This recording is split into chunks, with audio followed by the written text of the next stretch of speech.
This is Tokyo. And that tower you see right there? Someone decided to rebuild it out of wood. Look at this. 4,000 tons of steel, rivets everywhere.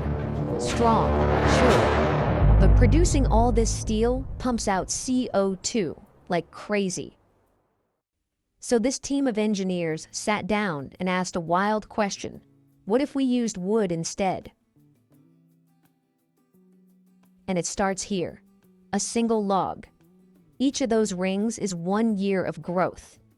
This one log, over 200 years old.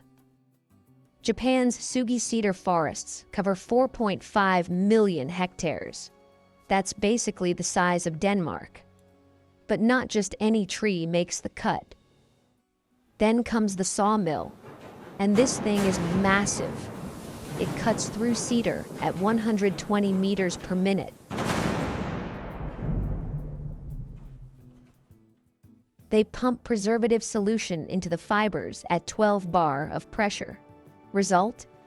This timber can last over 100 years, longer than most buildings. 6 trucks, over 400 beams, each one up to 8 tons. This convoy is basically carrying a future skyscraper down the highway.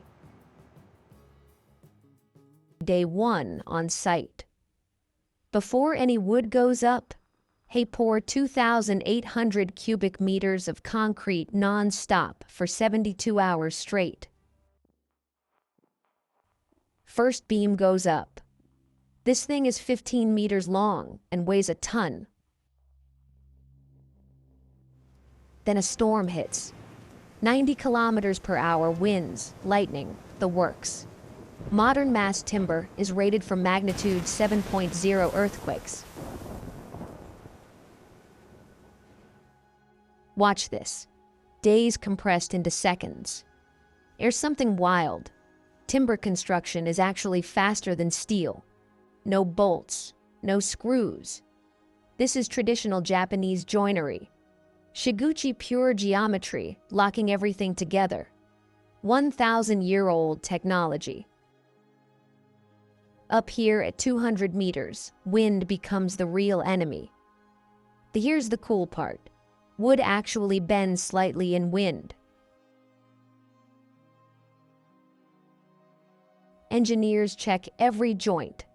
0 damage, just the final 30-meter crown left to install. The top section was pre-built off-site and flown in by a 600-ton crane. It has to land within 3 millimeters of target. Final coat. Natural tung oil, pressed from seeds. It soaks 3 millimeters into the grain and makes the wood waterproof. 2,400 amber LEDs start switching on from the base up. Total power, 40% less than the neon lights on a conventional steel tower. There it is. 333 meters of timber. This structure used 90% less carbon to build than a steel version. The wood locks away around 75,000 tons of CO2 inside the structure itself. Construction is responsible for 38% of global CO2 emissions.